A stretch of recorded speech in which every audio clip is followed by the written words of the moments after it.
Tahimik sa buong opisina. Maririnig lang ang mahinang ulan sa labas. Lahat ay nag-uwian na. Ilaw ng desk lamp lamang ang nagsisilbing liwanag sa loob ng opisina ni Kirby, ang CEO. Nakakunot ang noo niya habang nakatutok sa laptop ng screen. Seryoso mo naman, sir? Malambing na bungad ng sekretarya niya na si Wina habang may hawak na tray ng kape. Nakasuot pa rin siya ng corporate attire. Fit na puting long sleeve na bahagyang nakabukas ang unang botones at nakaitim na pencil skirt. Coffee? Tanong ni Wina sabay ngiti, yung tipong may bahid ng kalokohan. Hindi agad pinansin ni Kirby si Wina, hindi dahil suplado siya. Ganoon lang talaga si Kirby. Sobrang focus, sobrang seryoso. Pero tumango si Kirby. Salamat. Sagot ni Kirby. Kinuha ang kape pero hindi tumingin kay Wina. Nakatutok pa rin ang mata niya sa laptop. Tumango rin si Wina pero hindi siya umalis. Bagkus, dumaan siya sa gilid ni Kirby. Sinadya pa ni Wina na idikit ang balikat sa likod ng upuan ni Kirby. Sabay sandal sa mesa at yumuko para tignan ang screen ng laptop ni Kirby. Ang dami mo na namang inaasikaso, sir. Baka pwedeng ako na lang naman asikasuhin mo minsan? Biro ni Wina. Napatingin si Kirby at tumama ang mga mata niya sa mapula-pulang labi ni Wina na inaakit siya na hindi umatras kaya ang lapit ng mukha nila sa bawat isa. Nabakibit balikat ang binata. Nilalandi mo na naman ba ako? Hindi po Umikot siya sa harapan ng mesa at naupo sa mismong dulo niyon, paharap kay Kirby, habang iniipit sa gitna ng hita ang tray ng kape. Playful lang. Kayo naman kasi laging seryoso. Para kayong may sariling mundo. Try nyo kayang tumawa, sir. Natigilan si Kirby, napangiti ng kaunti. Wina, trabaho ang pinunta natin dito. Hindi paglalandi. So, flirty ako? Hindi ba pwedeng maganda na pinapasaya kita? Hindi sumagot si Kirby. Bumalik ang tingin niya sa laptop. Muling lumapit si Wina. Yumuko, this time sa balikat ni Kirby at pabulong na nagsalita. Sir, may sasabihin sana ako. Ano yun? Baka pwedeng humingi ng kaunting pabor? Depende. Kung may kinalaman sa trabaho, baka mapag-usapan. Wala naman pong kinalaman sa trabaho, pero may kinalaman sa inyo. Ha? Baka pwedeng minsan, kayo naman ang sumama sa coffee break ko. Para patas lang. Ako laging tagahatid ng kape. Kayo naman ang mag-offer minsan. Natawa si Kirby. Napakakulit mo rin talaga, ano? Papayag ka ba, sir, o hindi? Taas kilay na sabi niya habang hinahawakan ang sariling labi. Depende. Di ako sanay sa mga ganyan. Anong ganyan? Yung pangungulit mo sa akin palagi, hindi ka ba napapagod? Paano yan, sir? Ganyan na talaga ako. Saka hindi niyo ako masisisi Kasi tumigil siya saglit, tumayo mula sa mesa at lumapit pa sa gilid ni Kirby hanggang sa halos magdikit na ang kanilang mga braso. Kasi may boss ako na sobrang tahimik, sobrang seryoso at sobrang, aminin ko na nga, sobrang gwapo. Huwag niyo akong husgahan kung minsan gusto ko kayong kulitin. Kailangan mo nang magpapasaya sa'yo. Tahimik lamang si Kirby. Hindi niya alam kung paanong sasagutin ang babae na halos araw-araw niyang kasama sa opisina pero ngayon lang talaga niya napansin. Wina. Baka mali na iniisip mo. So hindi mo ako gusto? Di ko sinabi yon. Pero hindi mo rin sinabi na gusto mo ako. Ayoko ng ganito. Nang alin? Yung binibigyan mo ako ng dahilan para tumingin sa'yo at bigyan ka ng atensyon. Natigilan si Wina. Ngayon siya hindi makasagot. Dahil pag tumingin ako, baka hindi ko na kayang umiwas. Hindi nakasagot si Wina. Namumula na ang mga pisngi niya. Eh di wag kang umiwas. Bumalik ang ngiti sa labi ni Kirby. Talaga bang gusto mo ako? O gusto mo lang ako dahil na-challenge ka sa akin? Pareho. Gusto kita bilang lalaki, hindi lang bilang boss. Pero syempre, ang pagiging challenge sa'yo, bonus yun. Tumango si Kirby. Nagpantay ang kanilang mga mata ni Wina. Napagagat naman ng labi ang dalaga, kaya't napatingin si Kirby sa labing nito. Next time, huwag kang magdadala ng kape. Kung ganito ka rin lang naman. Tapos ganyan pa suot mo. Bakit? Dahil baka ako na mismo ang umorder sa'yo. Sir, kung maka-order kayo parang wala sa pantry natin ah. Pero sa loob-loob ni Wina, ang lakas ng kabog ng dibdib niya. Hindi niya inakalang sa ilang linggo niyang pangungulit sa boss niya ay mapapansin siya. Sakto namang kumulog sa labas. Napatingin si Wina sa bintana. Hay, uulan pa yata ng mas malakas. Gusto mo ihatid na kita? Alok ni Kirby. Ikaw? Hatid mo ako? Ngayon lang ata nangyari to ah. Bakit ayaw mo? Wala ako sinabi no. Ang pogi mo talaga sir. Anakan mo nga ako. Pagak na natawa si Kirby.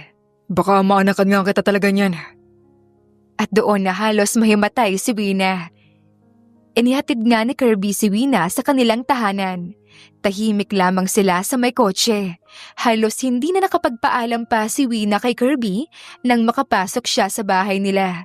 Dahil sa sobrang kilig na nararamdaman, lalo na at nag-message pa si Kirby sa kanya. Habang umuugong pa ang ulan sa labas, nasa loob naman ng kwarto si Wina, nakahiga sa kama, yakap-yakap ang kanyang unan. Nakataas ang dalawang paa niya, kinikilig habang iniikot-ikot ang katawan sa kama na parang bata.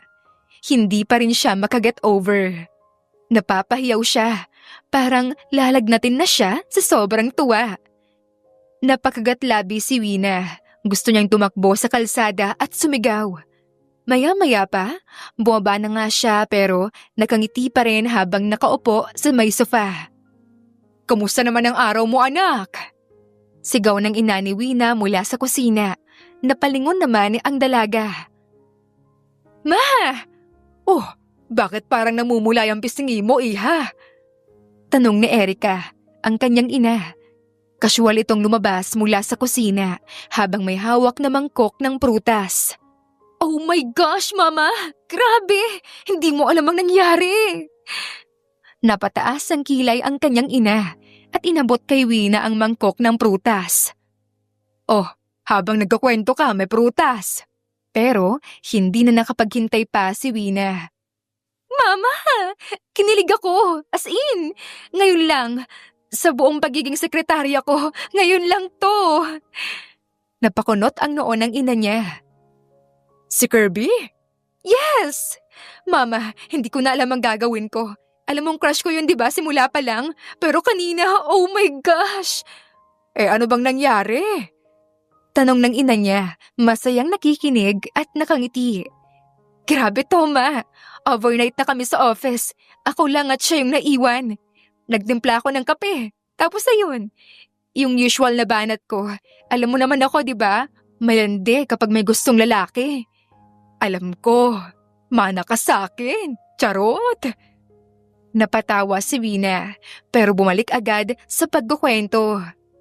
"Tapos ma, hindi siya umiwas. Hindi niya ako pinalayas. Hindi niya ako sinungitan. Alam mo ba yung sinabi niya?" "Ano?" "Sabi niya kapag tumingin ako sa'yo, baka hindi ko na kayang umiwas." Shucks! Bakit naman nakakakilig yan, anak?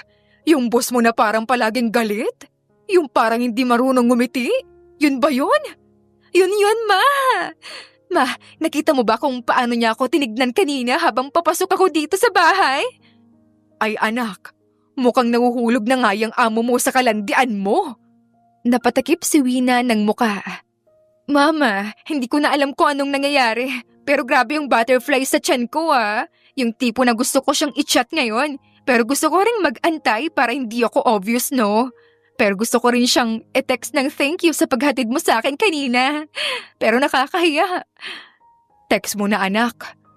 Kung gusto mo, ako mag-type para kunwari hindi ka desperado. Hindi ako desperado, no? Gusto mo, i-manifest ang future husband mo. I get you. Sabay silang tumawa. Anak, seryoso na. Talaga bang gusto mo si Kirby? Oo ma, kasi hindi siya showy. Pero sa mga galaw niya naman pinapakita. Tahimik siya pero alam mo na may nararamdaman din siya. Saka gusto ko yung pinapa-feel niya na hindi ako basta-bastang babae lang sa office. Parang may halaga din ako sa kanya, hindi lang bilang empleyado. Good. Basta anak, tandaan mo, okay lang kiligin, okay lang umasa.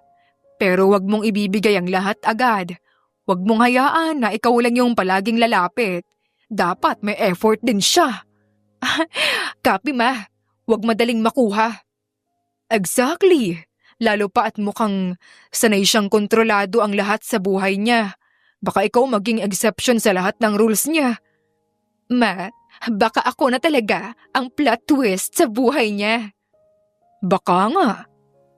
At kung sakali sa kasal ninyo, ako ang magsasalita ng finally.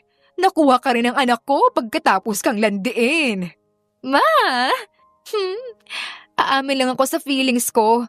May kasal na ka agad. Anak, ganda mo kaya. Witty ka, loyal ka. Tapos may asim pa. Kung ako si Kirby, matagal na kitang niligawan. Thanks, ma. Sobrang thankful ako sa'yo. Palagi. Ang sarap kasi sa feeling na may nanay ako na hindi lang supportive, kundi kinikilig din kagaya ko. Siyempre, anak kita. Kaya dapat lang nasuportahan kita. Pero, huwag masyadong sobra sa pagmamahal. At baka masaktan. Tumango si Wina at hinalikan ang kanyang ina. Sa gabing iyon, nagkwentuhan silang mag-ina hanggang sa makatulog. Samantala, sa loob ng malaking dining area ng Villa Salvania, tahimik na nagsasalo-salo ang pamilya. Sa mahabang mesa, kitang-kita ang pagkakaiba ni Kirby sa lahat. Habang ang iba ay masaya, nagdatawanan, siya naman ay tahimik lang. Nasa kanan ni Kirby ang lolo niyang si Don Feliciano. May edad na ngunit matigas pa rin ang pananalita. Sa kaliwa naman ang lola niyang si Doña Rosalinda. Elegante sa pananamit at pananalita, ngunit may mata na tila palaging nanunuri. Kamusta ang kumpanya, apo? Tanong ni Doña Rosalinda kay Kirby habang pinupunasan ang gilid ng labi gamit ang panyo. Maayos po, Lola. May bago ka bang expansion plan? Or bagong partnership abroad? Singit ni Don Feliciano habang sinasalinan si Kirby ng alak. Hindi ka pa nagre-report sa quarterly meeting ng board. Next week po ang full report. Na-finalize ko na po ang lahat kanina. Ani Kirby, sabay lagok ng tubig. Hindi alak, hindi wine. Tubig dahil mas gusto niyang malinaw ang isip ngayong gabi. Tahimik muli ang hapag hanggang sa biglang nagsalita muli ang lola niya sa mas malamig na tono. Pero Kirby, wala ka pa rin bang girlfriend? Napatingin si Kirby saka napasinghap. Lola, Rosalinda, hayaan mo muna ang bata. Baka nga naman may tinatago lang yan. Hindi ako naniniwala sa tinatago. Lalaki siya. CEO siya. 29 na siya. Hindi siya dapat tahimik sa ganyang bagay. Alam mo, Kirby, panahon na siguro para maging bukas ka sa amin. Magsabi ka sa amin. Bukas po ako. Hindi sa negosyo, iho. Sa iyong personal na buhay. Tahimik muli. Kirby, gusto ko lang ipaalala na ikaw ang nag-iisang lalaking apo namin. Wala ka bing ibang maaasahan na magpapatuloy ng apelyido natin. Wala akong balak pabayaan ang apelyido natin, Lola. Hindi mo pinababayaan pero wala ka ring ginagawa para ipagpatuloy. Lola, masyado pa pong maaga para sa… Maaga? Apo, noong edad mo, 3 na ang anak ng papa mo. Ang tatay mo ang nagpamana sa iyo ng kumpanyang iyan. Sa edad na 19 pa lang. Samantalang ikaw, wala ka pang nobya. Puro trabaho. Ang sinasabi lang naman namin, Kirby, panahon na. Oras na para isipin mo naman ang susunod sa iyo. Napalunok si Kirby. Pilit pa rin ang ngiti niya. Wala pa po kasi ako nakikitang sapat. Anong sapat? Apo, ang babae, hindi minamahal para maging perpekto. Tahimik si Kirby. Nilingon niya ang kanyang dessert. Pero kahit ang paborito niyang leche flan, parang wala na siyang gana. Saka, kung ayaw mong hanapin, baka kailangan na naming ipilit. Hindi lang naman kasi sa'yo ito, Kirby. Sa pangalan ng pamilya natin, sa yaman, sa karangalan. Bumigat ang hangin sa dining area. Tumigil sa pagkilos si Kirby. Nanginig ang daliri niya na may hawak sa baso. Anong ibig sabihin niyo, Lolo? Nagkatinginan ang mag-asawa. Kung hindi ka pa rin magpapakasal o mag-aanak sa loob ng 2 taon, Kirby, maaaring ilipat ang pamumuno ng kumpanya sa isa sa mga pinsan mong babae. Pwede kaming gumawa ng legal adjustment. Kami pa rin ang may kontrol sa board. At oo, alam naming ikaw ang pinakamagaling sa mga apo. Pero kapag talagang walang tagapagmana, walang karapatang humawak ng yaman. Parang binuhusan ng malamig na tubig si Kirby. Hindi siya makapaniwala. Sa loob ng maraming taon, iniukit niya ang buong buhay niya sa pagpapatakbo ng kumpanyang iyon. Sa lahat ng apo, siya ang pinakamasipag. Siya ang unang pumasok sa office at huling umuuwi. Wala siyang ibang buhay kundi Salvania Holdings. At ngayon, dahil lang wala pa siyang anak, pwede palang mawala pa ang lahat. Lolo, Lola, sa tingin ko hindi ito patas. Fairness is not the point. Legacy ang punto rito. At kung ayaw mong kumilos, kami ang kikilos para sa'yo. Pasensya na po. Kailangan ko ng hangin. Lumabas siya sa veranda. Gusto niyang hindi muna maging CEO. Sumunod si Don Feliciano sa veranda. Umupo sa isang upuang ratan na katabi ni Kirby. Kirby, ayokong pilitin ka. Pero tandaan mo, ang pangalan natin, hindi yan basta-bastang nakuha. Pinaghirapan, pinangalanan ng dugo at pawis. Kung may mawawala man, hindi lang yaman ang mawawala, kundi respeto. Napakagatlabi si Kirby. At ano naman po ang respeto kung pipilitin ako na magmahal? Hindi ka namin pinipilit magmahal, pero kailangan mong magmahal. Baka kasi nasa harapan mo na pala, di mo pa pinapansin. Natahimik si Kirby. At sa puntong iyon, hindi niya maiwasang maalala ang isang babaeng hindi niya kailanman inakalang iisipin niya sa ganitong klaseng usapan. Si Wina, yung babae na palaging nagbibigay ng kape sa kanya, may biro at palaging nakangiti. Yung babaeng binubuhay ang tahimik niyang opisina. At ngayong binabanggit ng lolo niya ang posibilidad ng isang babaeng nasa harapan lang, hindi maalis sa isip niya ang mata ni Wina kapag tinititigan niya ito.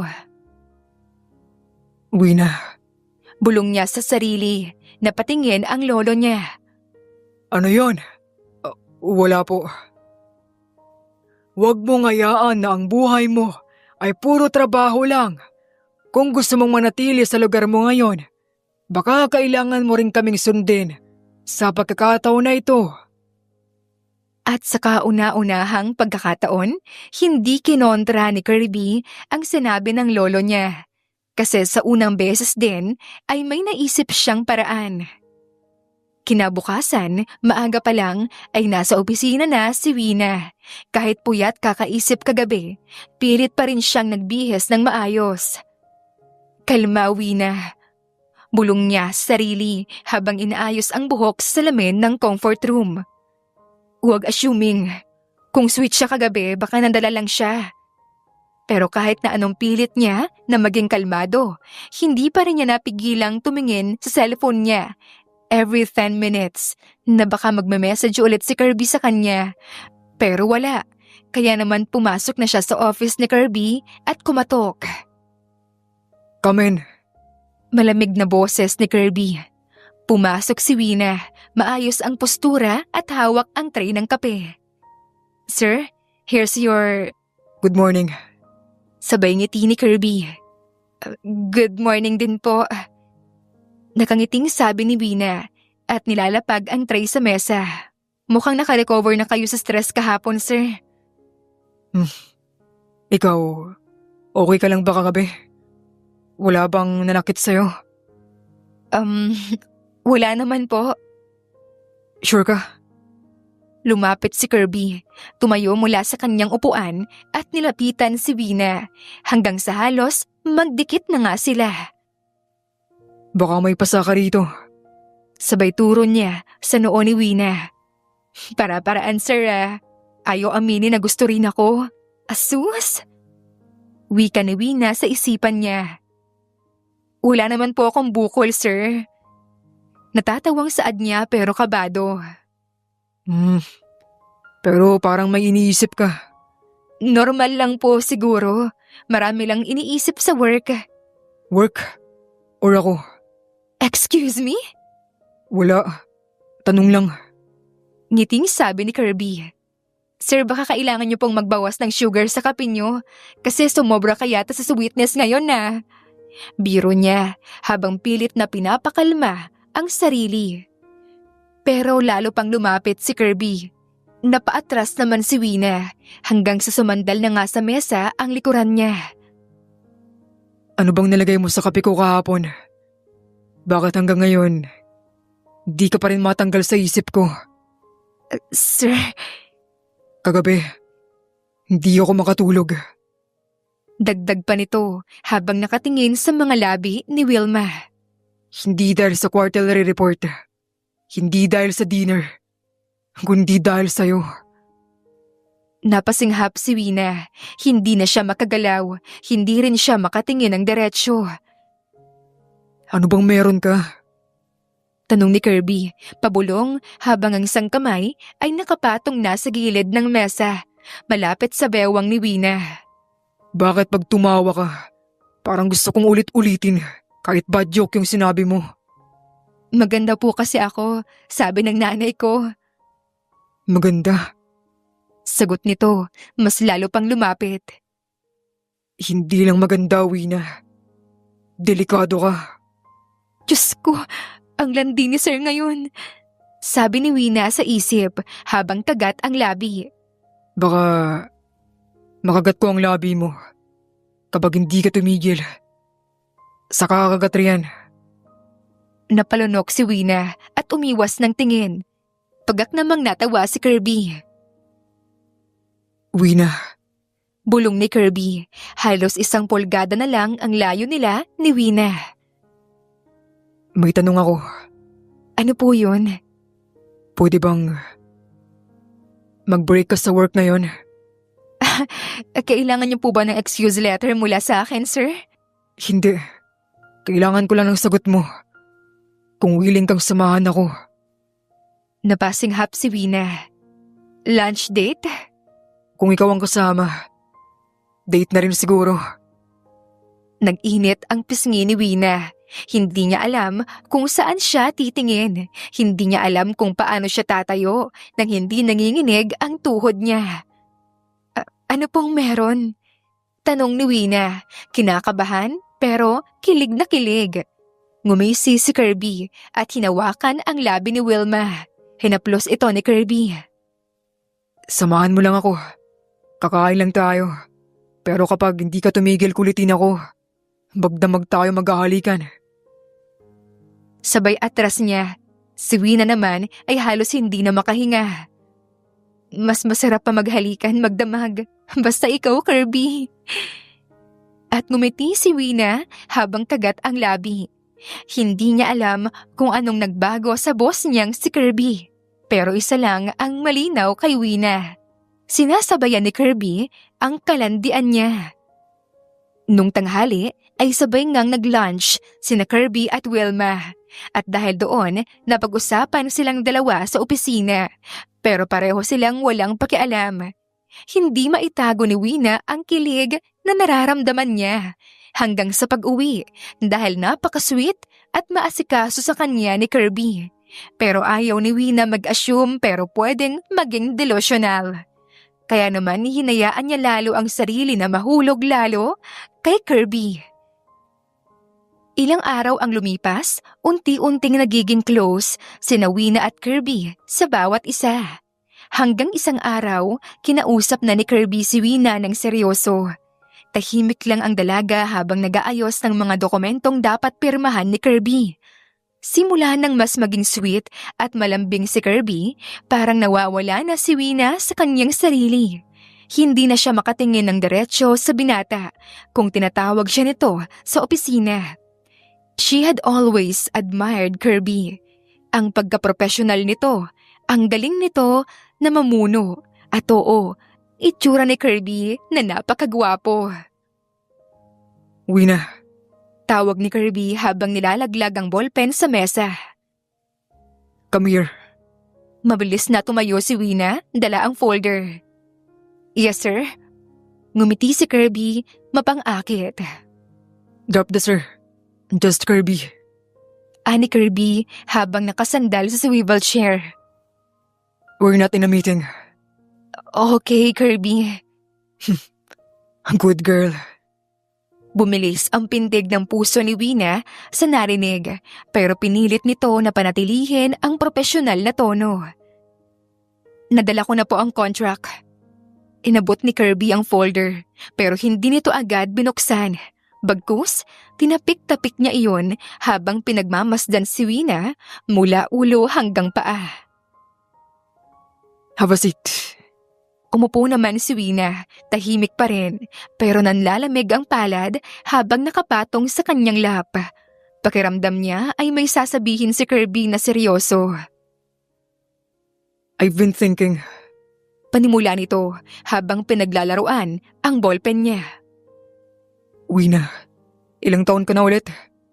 25. Perfect.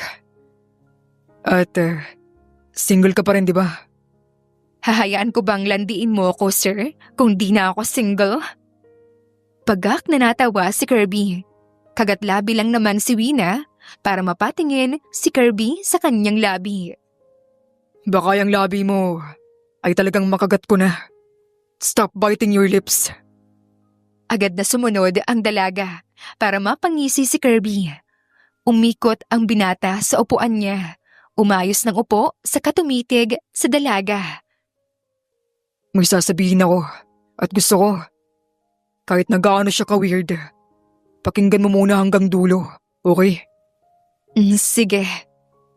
Huminga ng malalim si Kirby.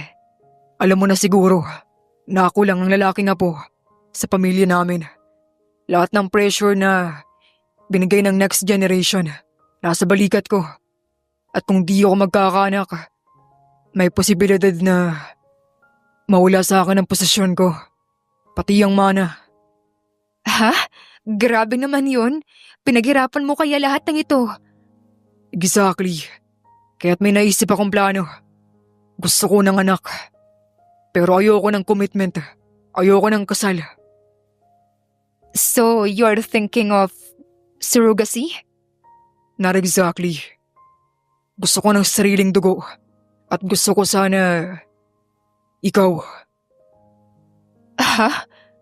Wina, you're smart, responsible and healthy.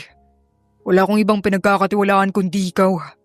At higit sa lahat, pinapantasya mo ako, hindi ba? Natigilan si Wina. Hindi niya alam kung mahihiya siya o kikiligin. Matagal ko nang alam na gusto mo ako. Kaya sinubukan ko rin ang sarili ko na mapalapit sa'yo. At dahil doon, ikaw na napili ko. Ano bang ibig mong sabihin? I'll give you 10 million pesos. In exchange for carrying my child. Pero walang tayo. You live comfortably. Lahat ng medical needs sasagutin ko. After mong mga anak, tapos na ang deal. The child will be mine. Kirby, seryoso ka? Never been more serious. Pwede bang mag-isip muna ako? Tanong ni Wina sa kamarahang tumayo. Of course. Sagot ni Kirby, pero bago siya makalayo, hinawakan ni Kirby ang pulso niya. Pero Wina, just imagine our child. Pretty like you. Smart like me. Natigilan ang babae, napalunok at namumula ang mga pisngi. Or maybe, pretty like both of us. Dagdag pa niya sabay kindat sa dalaga. Kinagabihan nung araw ding iyon, nasa lamesa si Wina habang nakatingin sa kawalan. Nasa harapan niya ang pagkain na niluto ng ina niya. Anak, hindi mo man lang ito tinikman. Paborito mo yan, di ba? Ma, may sasabihin ako, pero huwag kang magalit ah. Wina, hindi kita pinalaki para matakot magsabi. Ano yun? Yung boss ko, si Kirby, inalok niya ako na magbuntis. Bumagsak ang tinidor ng kanyang ina sa lamesa. Ha? Huwag ka muna mag-react. Inalok niya ako, pero walang commitment para lang magkaroon siya ng anak. Tapos babayaran niya ako. 10 million, ma. Tumahimik muna ang ina niya ng matagal. Seryoso siya? Sobrang seryoso. At ma, ewan ko. Parang gusto ko. Parang ito na yung sign. Anak, alam mo bang delikado ito? Oo ma, pero alam mo naman na matagal ko na siyang gusto. Kung papayag ka riyan, anak, siguraduhin mo na hindi ka masasaktan. Kasi kahit na gaano kalaki ang pera, hindi yan pwedeng ipanghilom sa pusong durog. Alam ko ma, pero kaya ko. Kakayanin ko. Makalipas ang 2 araw na pag-iisip ni Wina, nakapagdesisyon na siya. Hindi na siya nagpaligoy-ligoy pa. Sumugod siya sa office ni Kirby at kalmado. Pagbukas ni Wina ng pinto, agad siyang sinulyapan ng lalaki. Yes.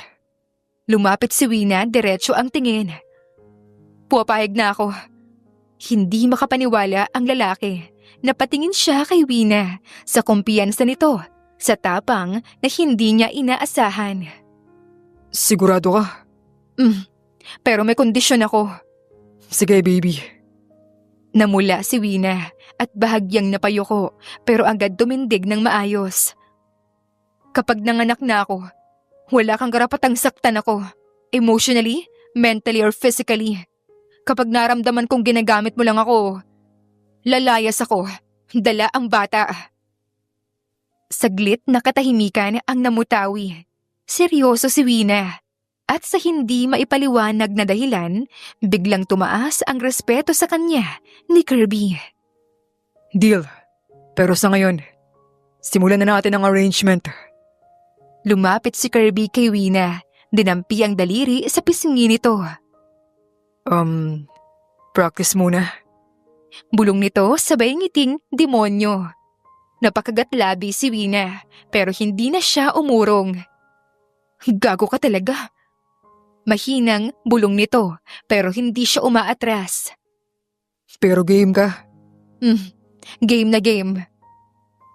Kinabukasan, matapos tanggapin ni Wina ang alok ni Kirby, maaga siyang sinundo ng binata gamit ang kanyang itim na luxury car. Tahimik lang si Wina sa buong biyahe. Ngunit sa loob-loob niya ay may mga paru-parong kumakawala sa kanyang sikmura. Hindi niya maipaliwanag ang kaba, kilig at hiya. Pumayag siya, oo, pero hindi niya inakala na ganito kabilis ang susunod. Ready ka na ba? Tanong ni Kirby habang binubuksan ang pinto ng kanilang magiging kondo.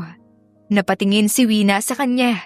Mula sa suot nitong puting polo na bahagyang nakabukas sa bandang dibdib hanggang sa pabango nito. Oo naman. Pumasok sila sa loob ng kondo. Moderno ang loob, malinis at elegante. May malaking couch sa gitna, wine rack sa gilid, at isang king-size bed na kita mula sa half-glass divider. Upo ka muna. Gusto mo ba ng wine? Alok nito habang tinatanggal ang relo niya. Kahit juice lang. Nahihiyang sagot nito. Napangisi si Kirby. Juice? Seryoso ka ba talaga sa gagawin natin? O baka mag-back out ka? Baka napipilitan ka lang. Gusto ko bukal sa loob. Nilapitan ni Kirby si Wina at tumayo sa harapan nito. Nakatingin pababa sa kanya. Tuloy tayo, di ba? Tumango si Kirby pero hindi na muna siya umalis sa pagkakatayo roon. Sa halip, itinutok ni Kirby ang mga mata kay Wina na para bang ito ay pinag-aaralan. Nakasuot ka ng floral dress. Mainihin, pero may tinatago. Para bang sinadya mong pag-initin ako. Bulong niya, mababa ang boses. Namula naman ang dalaga. Ha? Hindi naman. Lumapit sa kanya si Kirby. Umupo sa tabi ng dalaga. Alam mo ba, matagal na kitang gustong tikman. Napatigil si Wina. Hindi siya makatingin kay Kirby. Napansin iyon ng binata, kaya hinaplos niya ang buhok ni Wina. Hinawi ito patungo sa likod ng tenga niya. Shh! Relax ka lang. Gusto ko maging komportable ka. Kinuha ni Kirby ang remote ng aircon at tinaasan ang lamig. Baka giniginaw ka. Maalaga ako. Ayoko isipin mo na ginagamit lang kita.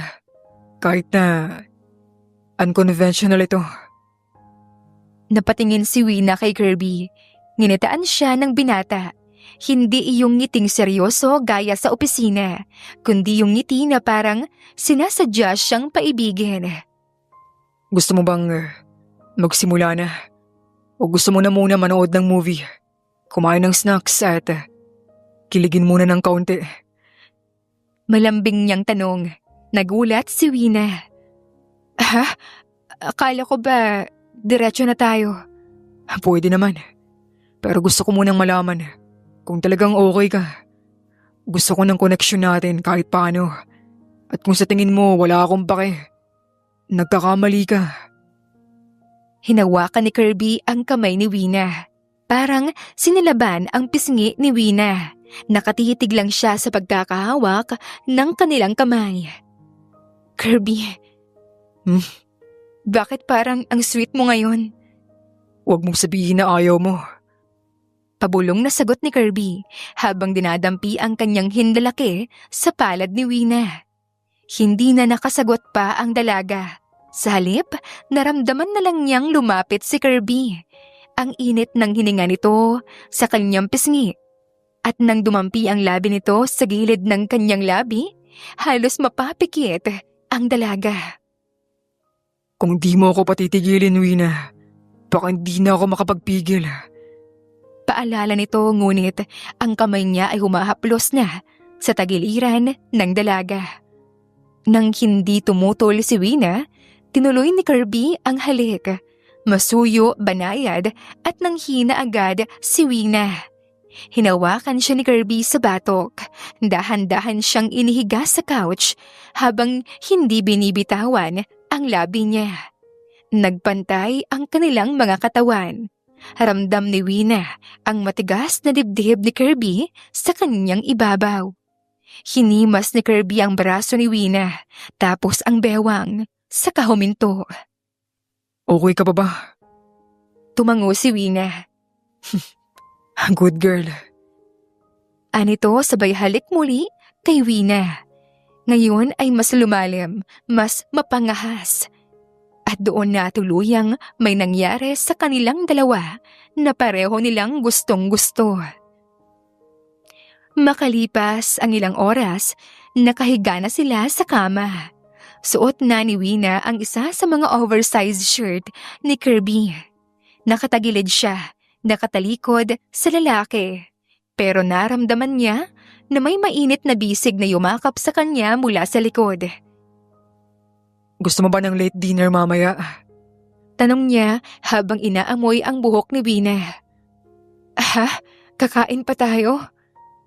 Tanong nito habang hindi siya makatingin. Oo naman. You did well tonight. Deserve mo ng reward. Tumawa si Kirby at hinagod ang tiyan ni Wina. Napapikit ang dalaga. Hindi siya sanay sa ganito. Akala niya tapos na agad-agad. Akala niya aalis na si Kirby at babalik lang kapag kailangan. Pero heto siya. Yakap si Wina ni Kirby. Tinatanong kung gutom siya at may halong kalambingan. Kirby, Ano yun? salamat. Akala ko kasi magiging awkward. Nagulat ka ano? Hindi ko kasi matiis na parang transaksyon lang ito. Gusto ko naman na may kaunting lambingan. Kahit wala tayong label, wala namang mawawala. Akala ko seryoso ka lang palagi. Wina, kasi iba ka. Ibang-iba ka. Tahimik ka, pero palaban. Matalino, masipag, at nakakagigil. Aniya habang hinahaplos ang buhok ni Wina. Flirty ka pala talaga kapag hindi nasa opisina. Sabay kurot niya sa braso ni Kirby. Akin ka ngayon, hindi ba? Bulong niya sa tenga ni Wina. Kaya ako ang bahala sa'yo. Simula ngayon, aalagaan kita. At muli na naman na may nangyari sa kanila. Parang talagang naninigurado si Kirby na dapat mabuntis agad si Wina. Kinabukasan, tahimik ang buong condo unit, maliban sa banayad na tunog ng jazz music na nagmumula sa speakers sa sala. Kakatapos lang ng isang gabing mainit. Ngunit ngayon, kakaibang lamig ang bumalot sa katawan ni Wina habang nakahiga sa malambot na kama. Wala siyang suot na kahit na ano, liban sa puting kumot na nakabalot sa kanyang katawan. Ang kanyang mga mata ay nakatitig sa kisame. Hawak ang hininga niya. Para bang hindi pa rin makapaniwala sa mga nangyari kagabi. Nang marinig niya ang pagbukas ng pinto, mabilis siyang pumikit. Nagpanggap na tulog. Ngunit hindi siya handa sa susunod na mangyayari. Wina, Tawag sa kanya ni Kirby. Bumalis ang tibok ng puso niya. Ilang saglit pa ay naramdaman niyang naupo na si Kirby sa gilid ng kama. Bahagyang lumubog ang kutson. alam kong gising ka na. Bulong nito, hindi na nga siya umarte pa. Dahan-dahan niyang iminulat ang mata at sinalubong ang madilim na titig ng lalaki na pinili niyang pagbigyan ng kanyang virginity. Hi, ngumiti si Kirby. Kumusta pakiramdam mo? Tanong nito habang inilalapit ang isang tray ng pagkain sa bedside table. May lugaw, juice at sliced apples na maayos ang pagkakaayos. Napakunot ang noo ni Wina. Nagluto ka? Hindi ako ganun kagaling. Pero sinubukan ko para sa'yo. Wow, maalagang boss ka pala. Hindi lang boss ngayon, hindi ba? Sagot nito habang marahang inaayos ang buhok ni Wina. Seryoso ang tingin. But seriously, if you're not feeling well, huwag ka na munang pumasok bukas. Kirby, okay lang ako. Hindi mo kailangang... Uwi na. Kasunduan man to. Hindi ibig sabihin nun na wala akong pakialam sa'yo. Gaya ng sabi ko kagabi. Kinuha ni Kirby ang maliit na bowl ng lugaw at sinubuan si Wina. Uy, kaya ko naman. Tanggi niya, saka namumula na ang pisngi. Alam ko, pero gusto kong alagaan ka. Pumayag ka sa plano ko. Least I can do is to make sure you're okay after. Tahimik lang si Wina habang hinahayaan ang lalaking mahalay niyang pinangarap lang noon na maging more than a boss. Ngayon ay sinusubuan siya habang nasa kama nito. Hubad pa sa ilalim ng kumot. Lahat parang panaginip. Ikaw, kamusta ka? Worried. Ayokong isipin mo na pinagsisisihan ko to. Na ginawa lang kita para sa layunin ko. Hindi ako ganyang klaseng lalaki. Tumango si Wina. Ginungoya ang pagkain habang pinagmamasdan ang mukha ni Kirby. Magulo pa rin ang pakiramdam ni Wina. Hindi niya alam kung alin ba sa mga nararamdaman niya ang dapat niyang paniwalaan. Ang kilig, ang kaba, o ang takot na baka isang araw mawala ang lahat ng ito. Hindi ako nagsisisi, Kirby. Alam kong alam mo yan. Alam ko, pero gusto kong marinig mula sa'yo. Hindi ako napilitan lang. Hindi mo ako ginamit. Ginusto ko to. Ginusto kita, Kirby. Tahimik si Kirby, pero dahan-dahan niyang nilapag ang bowl sa gilid. Saka inilapit ang muka kay Wina. Dumampi ang kanyang labi sa noo ng dalaga. Salamat. Napapikit si Wina at palihim na napangiti. Mamaya, pa-check up tayo. Ha? Check up? Grabe, may ganun na kaagad. Of course. We need to make sure everything is okay. Kirby, Ayoko lang ipagwalang bahala ang health mo. Lalo na ngayon. Wina, alam kong simula pa lang ito. Pero gusto ko na maging maayos ang lahat. Walang palpak. hindi na nakapagsalita si Wina. Naramdaman na lang niyang bumigat ang dibdib niya.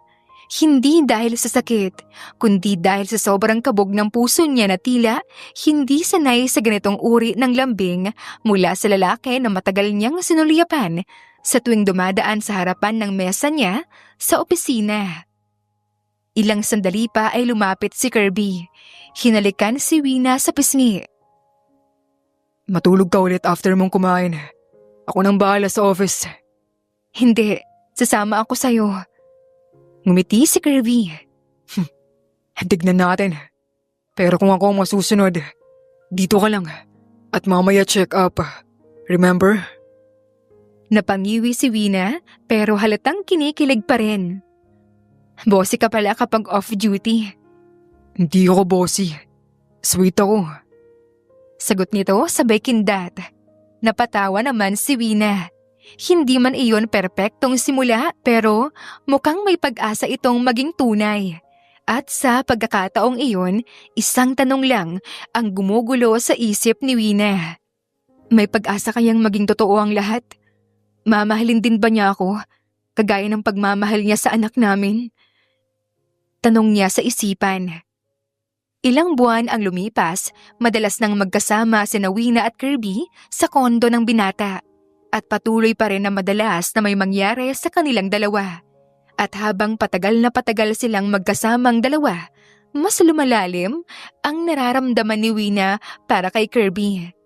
Masaya si Wina na kasama ang lalaki kahit wala pang kasiguraduhan kung mamahalin din ba siya ni Kirby pabalik. Hindi mapakali si Kirby habang nakaupo sa kanyang opisina. Parang ilang taon ang lumipas mula noong huli silang magkita ni Wina ng matagal. Kaninang umaga lang ay nagpa-check up ulit si Wina sa isang private clinic at sabi ng dalaga maghihintay pa raw siya ng results bago bumalik sa office. Pero ngayon, 2:00 na ng hapon at kanina pa tumitingin si Kirby sa pinto ng opisina niya na para bang inaasahan na darating ang isang balita na magpapabago sa lahat. Hindi siya mapalagay. Dumaan ang ilang minuto, 10, 15, hanggang sa marinig ni Kirby ang pamilyar na katok. Kirby, Mahina ang boses ni Wina nang buksan ang pinto. May hawak itong brown envelope at bahagyang namumula ang pisngi.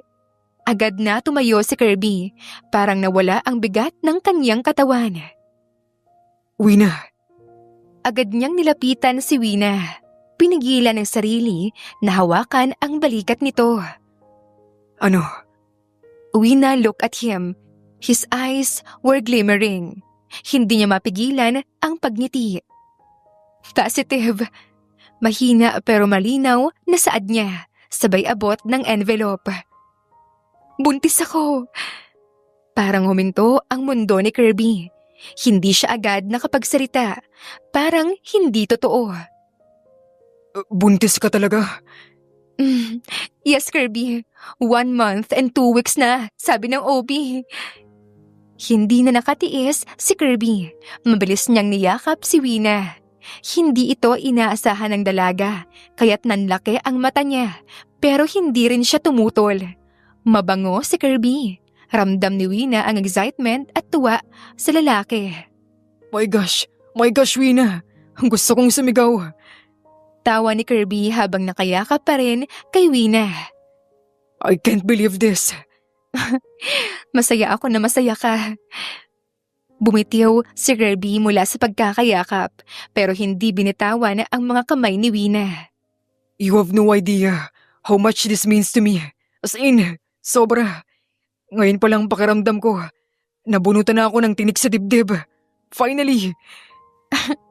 Masaya din ako, sir. Salamat sa tiwala.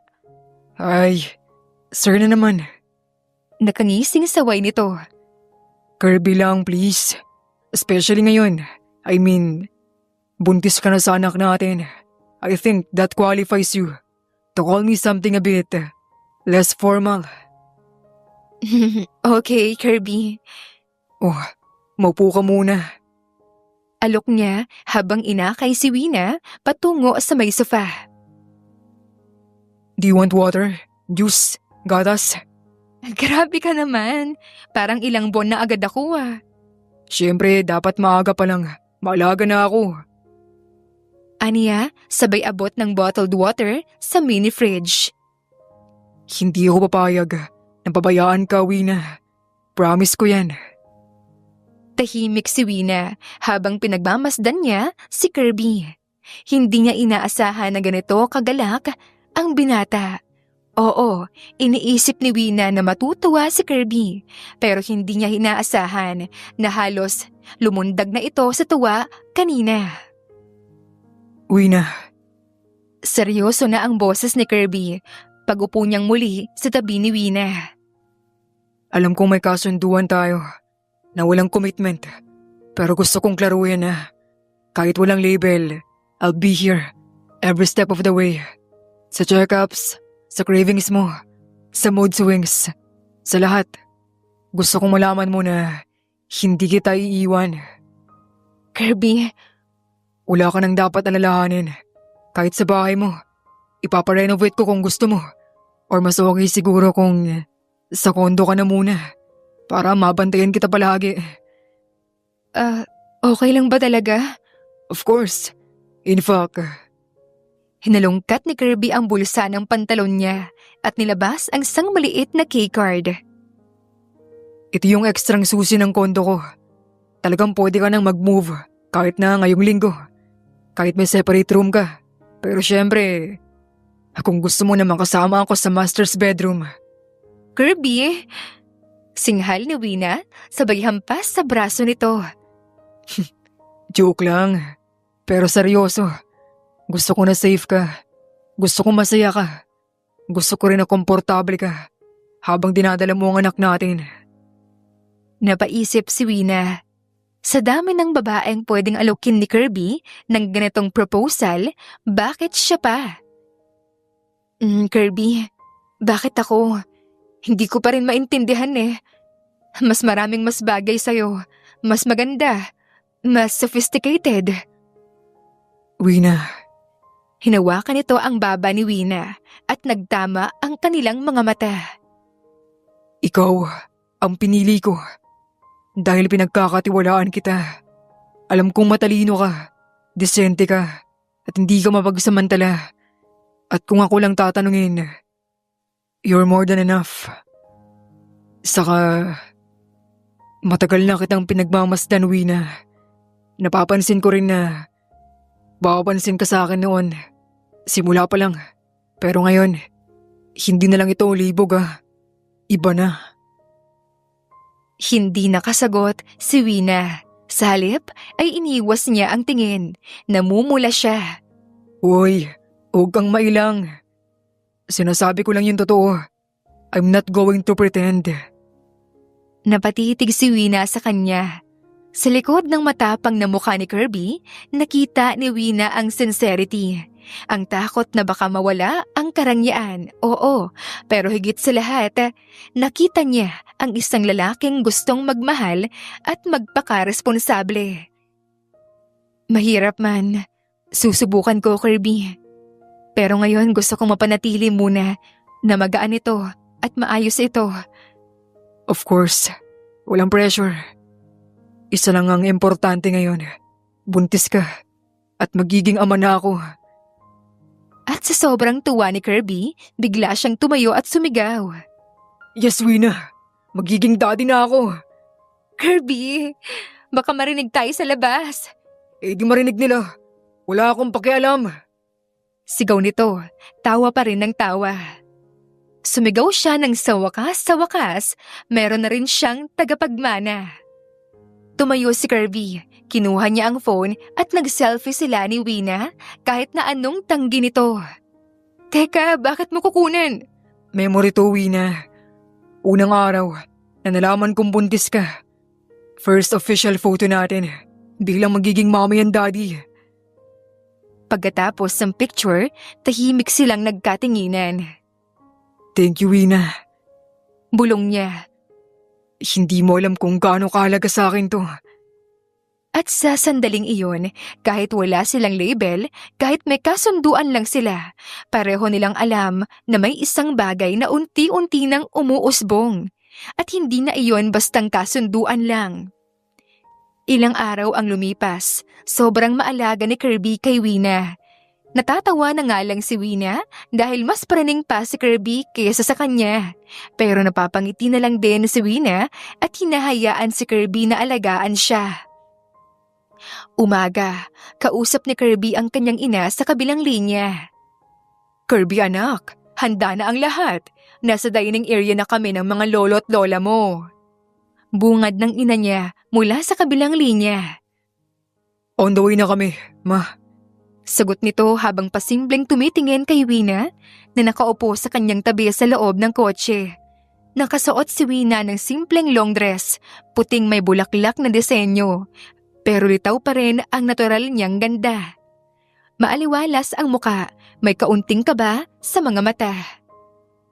Kailangan ko ba talagang pumunta? Gusto kitang ipakilala. Sagot ni Kirby, seryoso pero may ngiti. You're carrying my child. You deserve to be introduced properly. Napalunok si Wina. Kahit wala pa silang relasyon, kahit malinaw ang kasunduan nila, pera ang kapalit ng pagbubuntis, hindi ni Wina mapigilan ang kilig. Lalo na at ngayon, parang proud si Kirby sa kanya. Pagkababa nila ng kotse, agad silang sinalubong ng butler. Hawak ni Kirby ang likod ni Wina habang sila ay naglalakad. Ramdam ni Wina ang magaan ngunit protektibong kilos ni Kirby. Pagdating nila sa veranda, agad na bumungad ang mga lolo at lola ni Kirby. Malalakas pa ang mga boses ng mga ito kahit pa idad-80 na ang dalawa. May kasamang tiyuhin, tiya at nanay mismo ni Kirby. Ay anak, dumating na rin kayo! Sigaw ni Lola Clarita, ang lola sa ina ni Kirby, habang patakbong nilapitan ang apo. Ito na ba yung sinasabi mong future mommy ng magiging apo namin? Po, medyo nabigla si Wina pero mabilis na ngumiti. Lola Clarita, si Wina. She's carrying my child. Formal ngunit malambing na sambit ni Kirby sabay tingin kay Wina. Future mommy po ng apo nyo. Napangiti si Wina at agad namang lumapit si Lola Clarita. Ang ganda-ganda mo naman, iha. At mukhang masayahin ka. Halika nga rito. Sabay yakap niya sa dalaga. Nawala ang kaba sa dibdib ng babae. Ang yakap na yon ay parang yakap ng sarili niyang lola. Kamusta ka, iha? Anong gusto mong kainin? May pinaglilihian ka na ba? Lola, wala pa naman po. Pero salamat po. Napansin ni Kirby kung paano agad napalagay ang loob ni Wina sa mga lolo at lola niya. Dumating din ang lola at lolo ni Kirby sa side ng kanyang ama, kung saan ito ang mga humihiling ng anak kay Kirby. Tuwang-tuwa ang mga ito at agad na natuwa kay Wina. Sa loob-loob ni Kirby, hindi siya makapaniwala. Akala niya magiging awkward ang tagpo, pero hindi. Hindi niya inaasahan na si Wina ay gustong-gusto ng kanyang pamilya. Kirby, Sambit ni Don Feliciano, sabay tango sa apo. ang ganda ng napili mong ina ng magiging apo namin. Mabuti na lang at may balak ka na palang sumunod sa yapak ng iyong ama. Well, ayoko naman pong mawalan kayo ng tagapagmana. Hindi lang tagapagmana, anak. Gusto rin namin makilala ang magiging ina ng bata. Sambit ng ina ni Kirby, sabay ngiti kay Wina. Napakasimple mo, iha, at may mabuting puso. Salamat po, ma'am. Sabay angat ng tingin ni Wina, ngunit agad inayos ang sarili. Ay, sorry. Dapat po pala, tita. Aba, kahit mama na lang ang itawag mo, mas okay pa yon, iha. Namula ang pisngi ni Wina. Si Kirby naman, hindi mapigilang matawa. Hindi pa naman tayo kasal. Pero mukhang pasado ka na agad sa kanila. Bulong niya kay Wina. Ewan ko sa'yo, hindi mo kasi sinabi na sobrang bait pala ng pamilya mo. Gusto mo pala ng warning? Umikot pa ang usapan sa hapagkainan. Tinanong si Wina kung saan siya nag-aral, anong mga hilig niya, at kung kumusta ang kalusugan niya ngayon. Nakailang beses pang nilagyan ni Kirby ng ulam ang plato niya, bagay na napansin ng lahat. Grabe, apo. Kung di kita kilala, iisipin kong in love ka na sa babaeng iyan. Hindi lang yan. Mukhang hindi lang anak ang balak gawin ni Kirby. Hey, Biglang sabi niya, bahagyang namula ang tenga. let's not assume things. Kasunduan lang to. Pero I'll make sure, aalagaan ko si Wina habang nagbubuntis siya. Aba, kung ganyan ka mag-alaga, baka hindi ka na makawala riyan, apo. Sabi ng kanyang lola Clarita na may kislap sa mata. Nagtawanan ang buong pamilya. Habang si Wina ay halos hindi makatingin. Hindi niya alam kung dapat ba siyang matuwa o kabahan. Pero higit sa lahat, kinikilig siya sobra. Pagkatapos ng hapunan, nagpaalam na sina Wina at Kirby sa lahat. Gusto ng mga ito na manatili silang dalawa sa mansyon. Pero hindi pumayag si Kirby dahil alam niya na kukulitin lamang si Wina. Magkatabi na silang dalawa na naglalakad patungo sa kotse. Tahimik na muna si Wina hanggang sa siya na ang bumasag ng katahimikan. Salamat, Kirby. For what?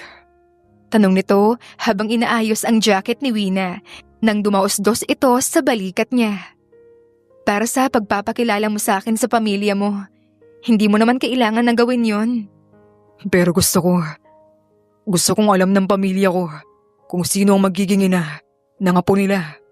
At gusto kong maramdaman mo na parte ka na rin ng mundong ito habang dinadala mo ang anak natin. Hindi umimik si Wina, pero ramdam ni Kirby na may something na nagbabago sa kanya at sa nararamdaman niya para kay Wina. Sa loob ng kotse, muling tumingin si Kirby sa dalaga. So, kumusta? Naging madali ba ito para sa'yo? Mas madali pa sa inaakala ko. Nung una, natatakot ako.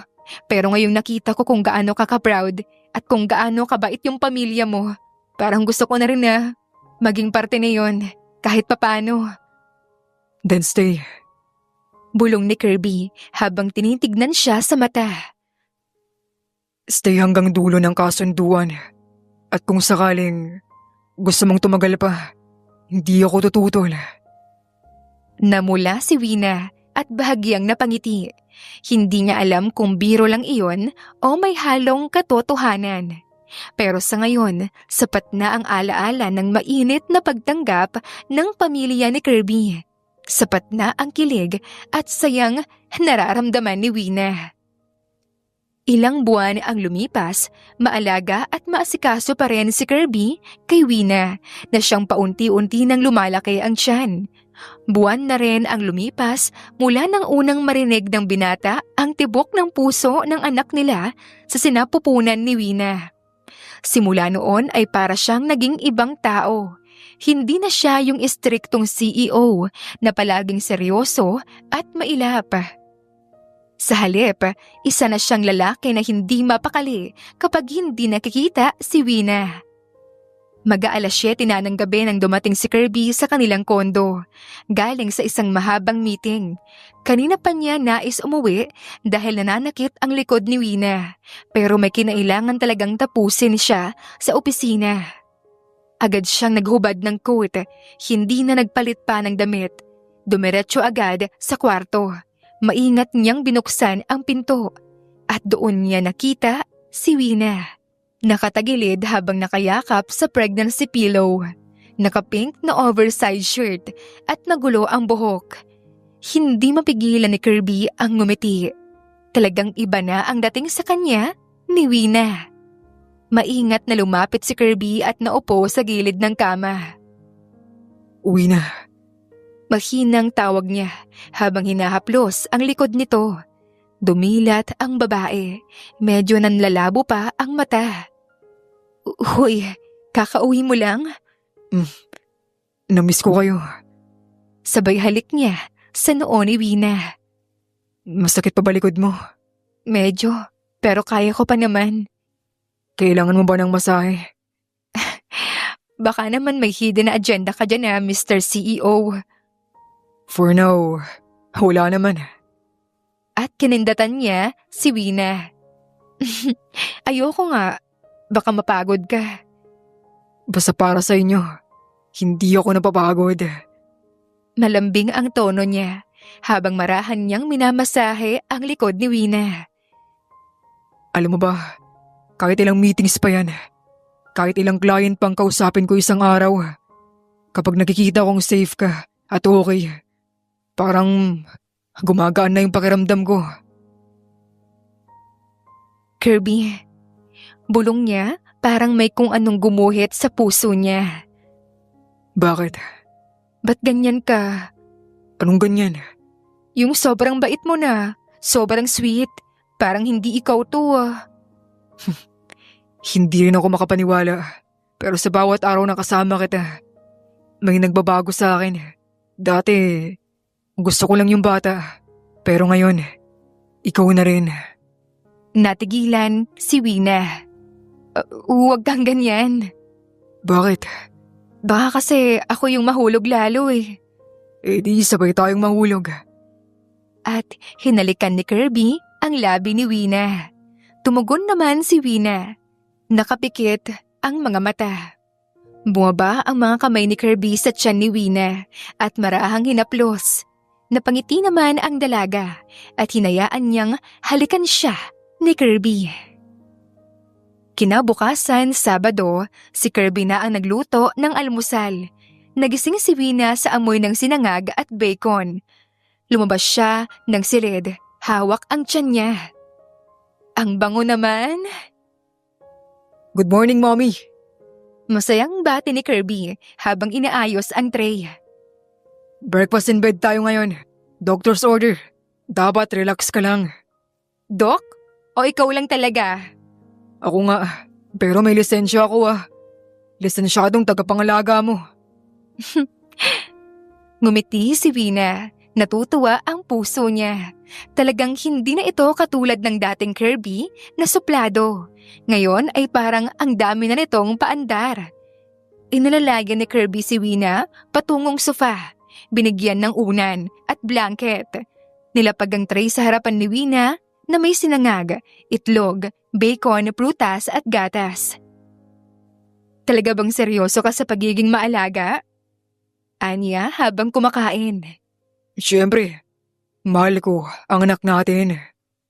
At bago pa makapag-react si Wina, bumulong pa si Kirby. At baka pati nanay ng anak ko. Napatingin si Wina sa kanya. Namumula ang mga pisngi. Hindi niya alam kung paano pa magre-react. Natahimik siya, kaya't sinundan ni Kirby ng tawa. Relax ka lang. Hindi kita pipilitin. Pero gusto kong malaman mo yun. Hindi na nagsalita pa si Wina. Kinain niya ang sinangag niya habang pigil ang kilig. At masaya ang umaga nilang iyon. Alagang-alaga si Wina ni Kirby. Habang lumilipas ang mga araw, naging routine na ni Kirby ang pag-uwi ng maaga, ang pag-alalay kay Wina sa bawat lakad nila, at ang pagiging extra maalaga niya tuwing may nararamdamang kakaiba si Wina. Minsan, habang nagpapahinga sila sa veranda ng kondo, sinulyapan ni Kirby ang dalaga. Naisip mo na ba kung anong gusto mong ipangalan sa baby? Kapag girl, gusto ko Amara. Pag boy, maybe Levi. Pwede. Pero gusto ko Kirby Jr. Pag lalaki. Self-love? Legacy, Wina. Gusto ko may makapagpatuloy sa pangalan ko. Pero hindi lang sa apelyido ko o kumpanya. Gusto ko may parti ako. At kapag kaya pa natin, sundan natin siya. Dapat ang anak natin ay babae at lalaki. Tumahimik muli si Wina, napangiti na lamang. Hindi pa rin siya makapaniwala na nangyayari na ang mga bagay na hindi niya inakalang mararanasan niya. Bago sila matulog, nilalagay ni Kirby ang kamay niya sa tiyan ni Wina. Biglang gumalaw ang kanilang anak kaya natuwa silang pareho. Wina, pwede ba kitang tanungin? Ano yun? Kung sakaling gusto kitang alukin ng totoong relasyon, hindi dahil sa bata, hindi dahil sa kasunduan natin. Gusto ko malaman kung may pag-asa. Malambing niyang bulong. Napahinga ng malalim si Wina. Hindi siya agad sumagot. Hindi kita pipilitin. Hindi kita mamadaliin. Dahil alam ko na nagsimula ito sa kasunduan. Pero gusto ko malaman mo, sa bawat araw na lumilipas, hindi lang ang anak natin ang hihintay ko.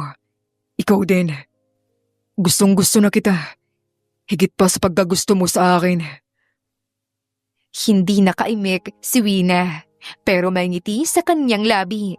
Gusto niyang kapag nanganak siya, doon sila mag-usap ng maayos ni Kirby. Pero isa lang ang alam ni Wina, mahal na mahal niya si Kirby. Lumipas ang mga linggo, mas nagiging emosyonal ang pagbubuntis ni Wina. Kaya naman work from home na si Kirby dahil hindi niya na kaya pang iwanan si Wina dahil bigla na lamang itong umiiyak at siya ay hinahanap. Habang lumalaki na ang tiyan ni Wina, mas naging maalaga at protective ang lalaki. Pero kahit na ganoon si Kirby kaseryoso sa trabaho at buhay, hindi niya inakala na ang isang simpleng grocery shopping ay magiging isang mini disaster. Ayoko ng normal na grocery. Gusto ko yung sa Korean store. Ani Wina na nakapout at nakaupo sa passenger seat ng kanilang kotse. Napatingin si Kirby mula sa manibela. Di ba't kahapon Japanese cravings mo? Iba na naman ngayon. Buntis ako, bawal kumontra. Napataas kilay si Wina, sabay hawak sa tiyan. Baka bukas, Thai food na gusto mo. Bulong ni Kirby, pero narinig pa rin ni Wina. Kirby! Sabay hampas niya ng banayad sa braso ng lalaki. Magsama-sama kayong lahat ng Thai, Japanese, Korean sa panaginip mo. Tumingin si Kirby sa kanya. Napangiti ito. Sige na nga lang. Let's go to your Korean grocery kingdom. Mahal na buntis. Inalalayan niya si Wina sa paglalakad hanggang sa makapasok sila sa grocery. Babe, hawakan mo tong basket. Utos ni Wina habang ang kamay ay punong-puno na ng sangyup ingredients. Hala, 6 na pack ng bacon yan ah.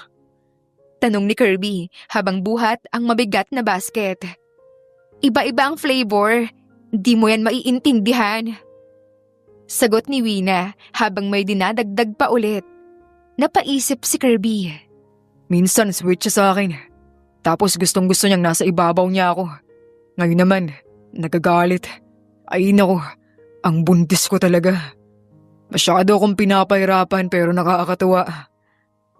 At ngumiti siya. Napahagalpak ng tawa si Wina at may isang ale sa likod nila na natawa din. Ang sweet naman ng mister mo. Ganyan din yung asawa ko noon nung buntis ako. Tagabuhat ng lahat. Aba, hindi pa ho kami kasal, pero malapit na ho yata. Sa dami ng gastos niya sa akin. Napatingin si Kirby sa ale, sabay kindat. Ganoon po talaga kapag in love. Arte?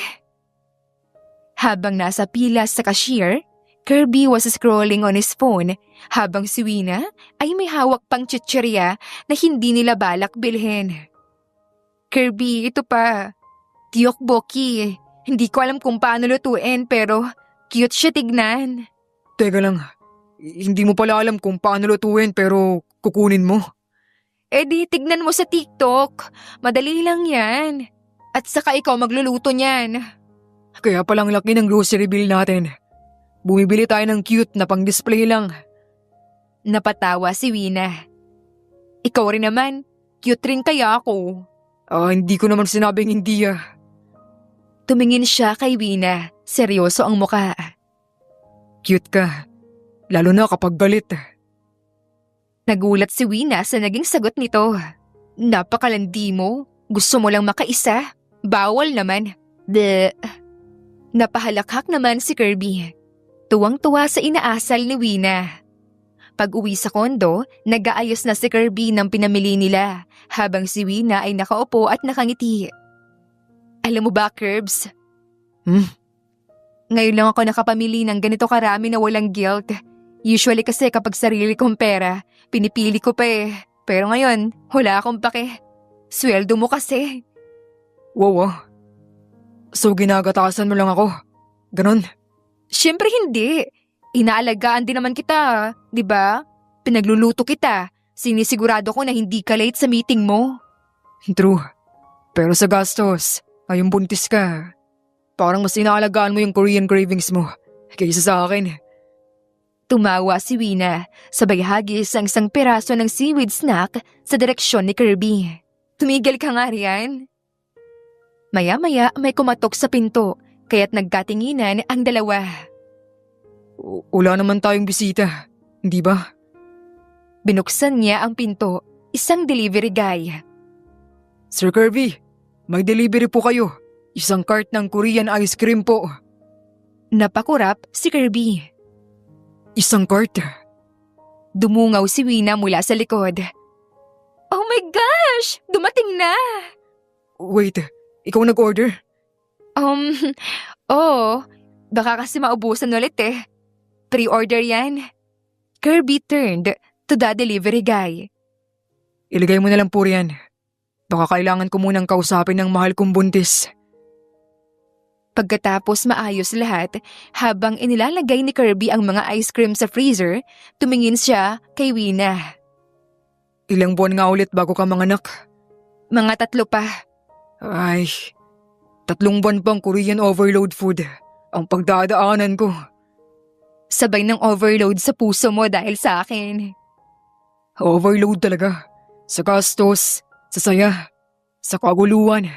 Pero, wala. Masaya lang ako. Kahit medyo baliw ka. Eh di baliw na akong baliw. Basta ako masaya ako na ikaw ang kasama ko sa kalokohan ng pagbubuntis ko. Nagtawanan silang dalawa. Pagkatapos ay pinaghahalikan ni Kirby ang tiyan ni Wina. Nagpatuloy ang masayang buhay ni na Kirby at Wina. Hanggang sa dumating na nga ang araw na manganganak na ito. Inis na inis siya at gigil na gigil kay Kirby. Napapasigaw siya habang hawak-hawak ng mahigpit ang kamay ng binata. Okay ka lang ba? Huminga ka lang, Wina. Inhiliksi lang tayo. Nanginginig niyang utos habang hindi malaman kung saan ilalagay ang kamay niya. Inhale ka dyan! Puwisit ka! Puwisit ka! Ayoko na manganak! Sa'yo tong anak na to, di ba? Dapat ikaw magbuntis! Napasigaw muli si Wina. Pawis na pawis at halos manlambot sa sakit. Sa akin yan. Anak natin yan. Sagot nito, pigil ang tawa sa kabila ng tensyon sa buong delivery room. Napaluhod na si Kirby sa gilid ng kama. Hawak pa rin ang isang kamay ni Wina. Gusto mo ba akong patayin, ha? Nanlilisik ang matang tingin niya habang panay ang ungol. Di pero willing akong mamatay ngayon para sa'yo. Kahit masakit pagkakahawak mo sa kamay ko, okay lang. Basta mailabas mo na yan. Huminga si Wina ng malalim, pinagpapawisan habang patuloy ang kirot. Pero hindi niya mapigilang mapangiti kahit kaunti sa mga biro ni Kirby. Napatingin si Kirby kay Wina, hinawi ang buhok na dumikit sa mukha ni Wina dahil sa pawis. Alam mo, Wina, Huwag muna ngayon, Kirby. Nandito tayo sa impyerno ngayon. Di, seryoso. Gusto ko lang sabihin na habang buhay pa ako, habang pareho pa tayong may ulirat, mahal na mahal kita. Natigilan si Wina. Kahit sandali, sa gitna ng sakit na nararamdaman niya, dumaan sa utak niya ang mga araw na kasama niya si Kirby.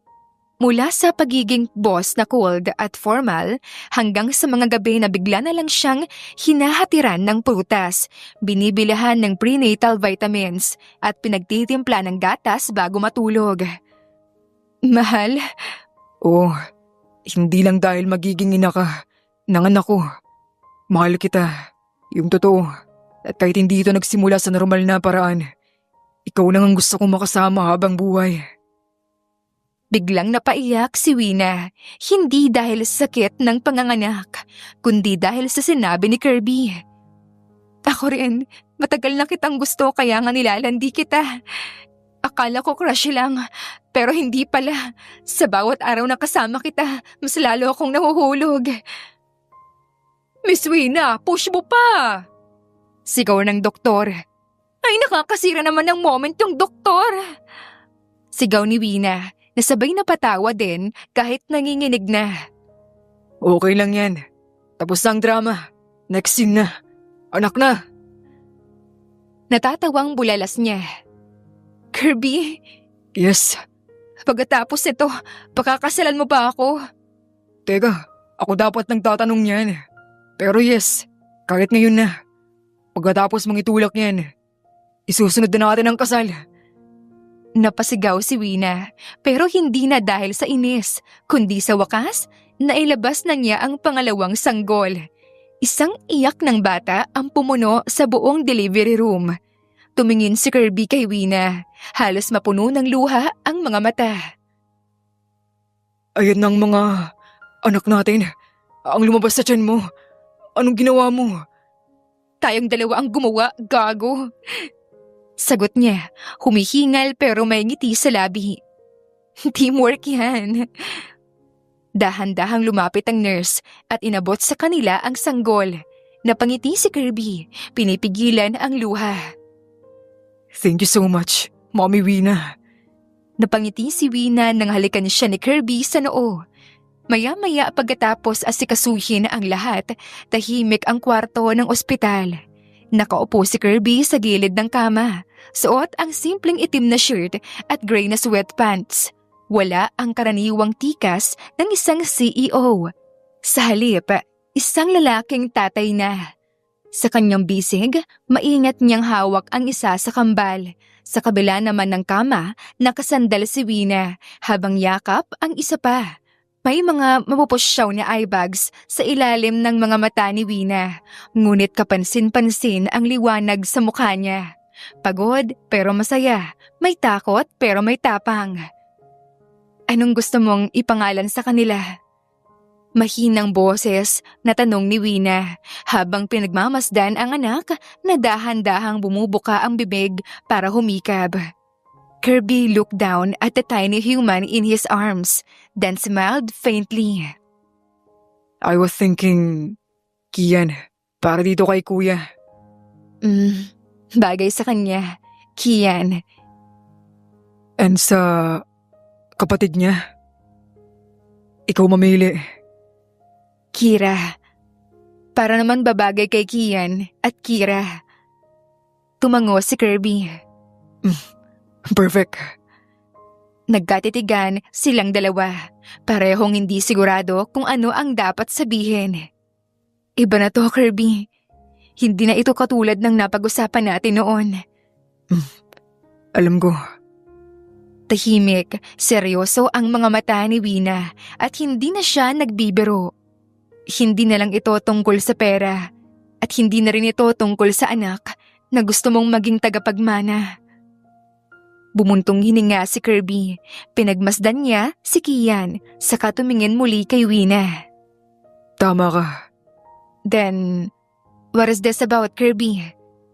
Matagal bago nakasagot si Kirby. Ikaw. Ako? Hindi ko alam kung kailan nagsimula.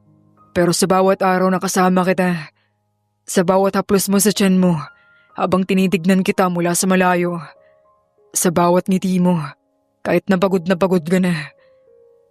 Talagang nahulog na yata ako sa'yo. Uwi na. Nagtama ang kanilang mga mata, parehong namumungay. Wala ito sa plano ko. Alam mo yan. CEO ako. Business-minded. Ang gusto ko lang noon tagapagmana. Pero ikaw, binago mo yun. Tumulo ang luha ni Wina, pero hindi siya umiiyak ng malakas. Tahimik lang, pero damang-dama ang emosyon niya. Kirby, wala ka na bang balak bumalik sa dati? Hindi na ako babalik sa dati, na puro pera at yaman. Kasi ang totoo, kung aalis kayo, parang mawawala na rin ako. Napatingin si Wina, kahit may luha pa rin sa mata. Ang drama mo pala. Ngumiti si Kirby sa kainabot ang kamay ni Wina. Hindi ito drama. Totoo ito. Gusto ko sana kung papayag ka, kung tatanggapin mo ako. Gusto kong buuin to. Tayong 3. Hindi, tayong 4 pala. Makakalamutin na CEO. Napagod sa puyat eh. Biro ni Kirby, saka lumapit at hinaplos ang pisngi ni Wina gamit ang likod ng daliri. So, will you let me love you the right way this time? Hindi sumagot si Wina. Agad, tumingin siya sa mga bata, saka kay Kirby. Tapos dahan-dahan siyang tumango. Hindi ko alam kung anong mangyayari sa atin, Kirby. Pero sa ngayon, gusto kong subukan dahil mahal kita. Ngumiti si Kirby. At sa unang pagkakataon, pinikit niya ang mga mata at hinayaan ng sarili na maging totoo. Sa isang sandaling iyon, wala siyang lolo at lola na palagi siyang hinahanapan ng anak. Walang board meeting, walang pressure. May sarili siyang mundo. Si Wina, si Kian at si Kira. At iyon ang pinakamahalagang yaman sa lahat. 5 taon ang lumipas simula nang una silang nagkakilala mula sa isang kasunduan. 2 taon na silang kasal at ngayong gabi habang tulog na ang kambal na anak nila, si Kirby at Wina ay tahimik na magkasama sa kanilang rooftop balcony. Umiinom ng kape habang nakatingin sa mga bituin. Tahimik muna, hangin lang ang naririnig, pati huni ng kuliglig sa malayo. Ang tahimik, no? Ani Wina habang sinisipsip ang mainit na kape habang nakaalalay ang mga siko sa bakal na railing. Minsan lang tayong magkaoras ng ganito. Tugon ni Kirby habang nakatingin kay Wina. Lumingon naman si Wina at napangiti. Lagi ka na kasing busy, Mr. CEO. At ikaw, Madam Mother of Twins, akala mo wala ka rin ginagawang kabisi-bisi sa bahay? Eh ikaw kaya? Ikaw kaya makipagkulitan sa mga kambal na walang kapaguran? Alam mo, minsan, iniisip ko, paano kung di kita pinatulan dati? Kung di kita pinansin, yung pangarot mo sa akin, paano kung hindi kita sinulyapan? Malamang may iba kang sinulyapan. Naku, hindi no. Noon pa lang, talagang iba ka na. Simula nung pumasok ka, akala ko magiging sagabal ka lang sa trabaho ko. Pero ikaw pala, yung sagabal, na ikagagaan ng lahat. Wow ha, ganyan ba talaga manligaw ang may asawa? May asawa na ako. Pero asawa ko pa rin ang nililigawan ko. Nagkatinginan sila ng matagal, tahimik at malalim. Sa mga mata ni Kirby, palaging may nakatagong lambing na hindi niya mailarawan. Para bang kahit ilang taon na silang magkasama, may bago pa ring dahilan para siya ay muling umibig sa asawa niya. Naalala mo ba yung nanganganak ako? Doon tayo nagkaaminan. Ay oo, yung parang last confession. Natatandaan mo sabi mo? Uwi na, mahal kita kahit sa panahon na ayaw mo akong mahalin. Tapos sabi mo, Kirby, kapag hindi ako namatay ngayon, pakasalan mo ako.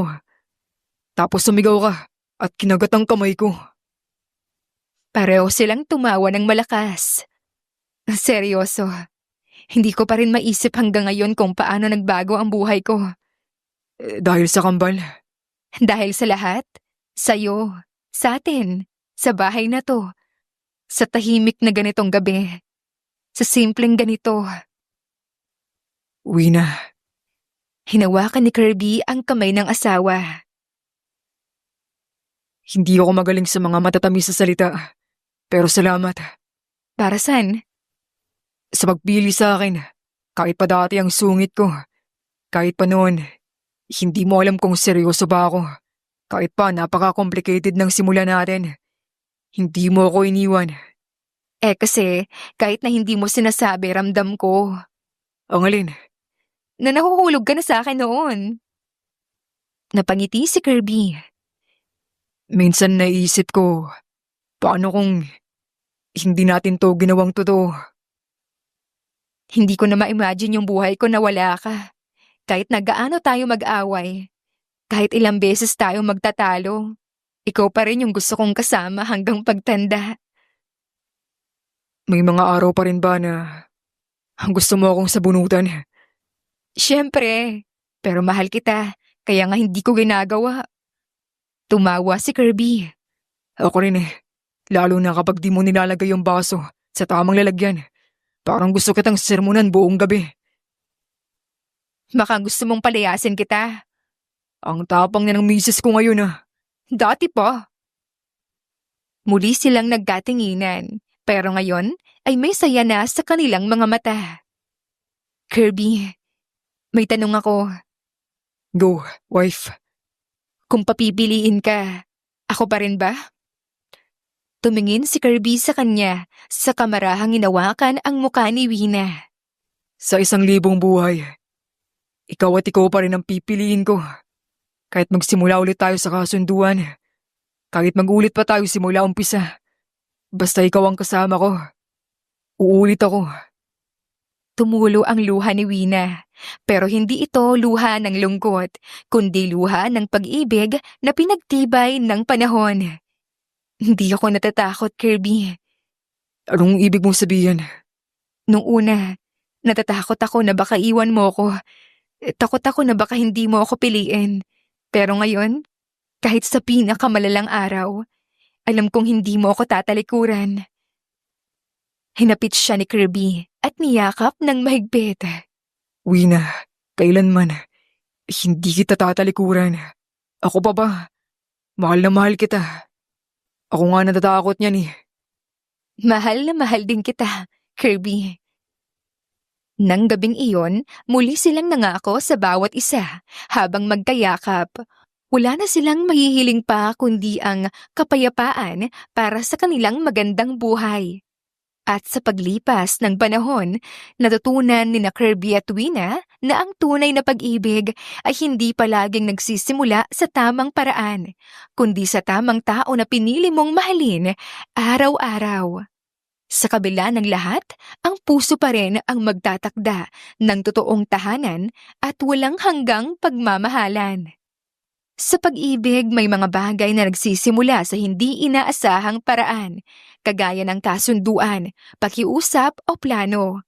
Ngunit kapag sineryoso, inalagaan at tinanggap ng buong puso, maaari itong maging tunay na pagmamahalan. Ang kwento ni na Kirby at Wina ay nagpapatunay na ang damdamin ay maaaring lumalim sa bawat araw ng pag-aalaga, respeto at pagiging totoo sa bawat isa. Hindi mo kailangan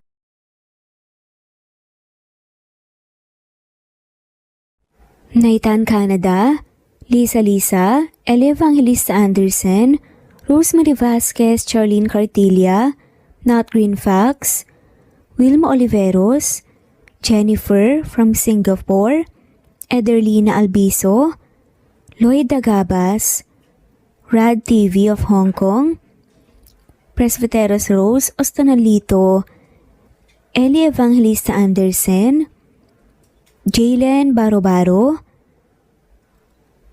Jose, Francis Pilapil, Nat, Carmen Kalunod, Maril Gulmatico, Connie, Evangeline Zamora, Imelda Fortesa of Calamba City, Grace Carion, Anisha, Pasite Aliazar, Juliet Kaday, Nanita Dagoldol, Naitan Canada, Corazon Salvacion, J. De La Cruz, Fatma Mansul, Nori, Ronilio, Senen Orzame, Helen Murillo, Emerald Peniro, Marilyn San Jose, Christian Fidelino, Alice Garlet, Batang Ibunan, Lucia Baldo, Gloria Lucas of Licab Nueva Ecija, Nat, Kamindanao, Rebecca Tezuka of Kawasaki, Japan,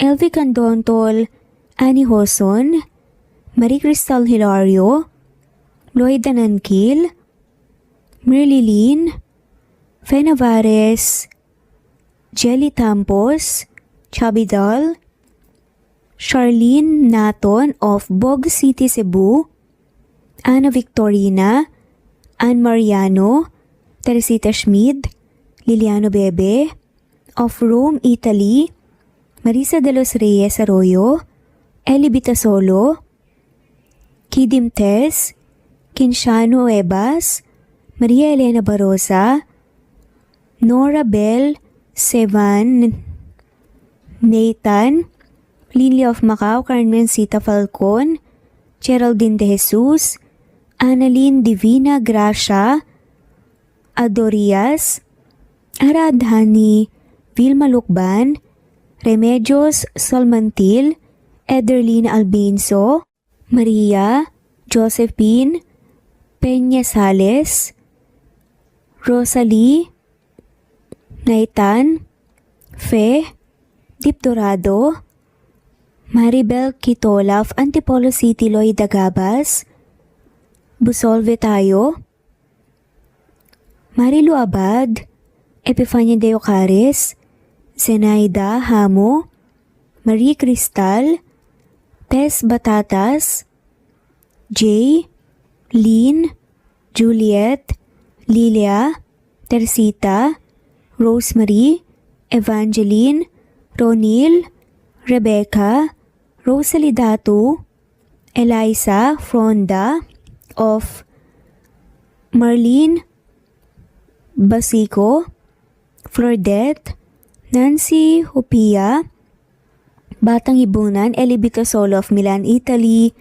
Dionila Pereira of Naik Cavite, Jessica Vargas, Shuktong, Flor, Teodora Santos, Mercedita San Jose of Antipolo, Marilyn San Jose, Emily Borac, Jers Jenna Lipio, Virginia Malasan, Mary Jean Coldora, Stephanie Arroyo, Imelda, Emelita Mendoza, Nori, Marilu Gulmatico, Juliet Panlilio, Annie Hosen of Japan, Tess Batatas, LV, Lori, Jessa Acevedo, Lisa, Ellie Ramirez, Edita Palalon, Goldfinger, Elizabeth Cabanilla, Maria Teresa Mislang, Happy Cat, Wilma Dergantes,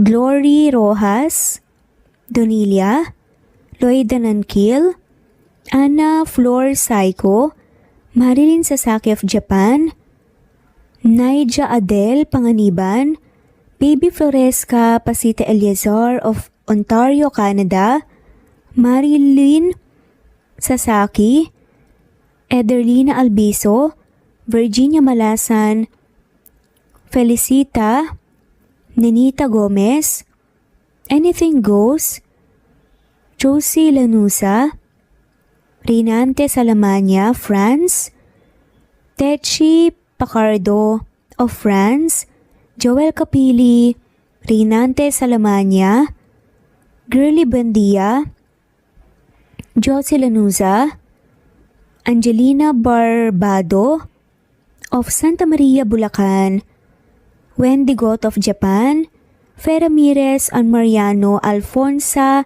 Atienza, Mercy Villantes, Daniel Gucor, Techi Pacardo, at shoutout na rin po sa lahat ng mawalang sawang sumusubaybay. Maraming salamat po. Kung gusto niyo pong ma-shoutout, sa susunod nating video ay comment lamang po ang inyong pangalan at kung diktigasan po kayo. Muli ito ang Cat Amazing Stories PH. Thanks for listening at God bless po sa ating lahat.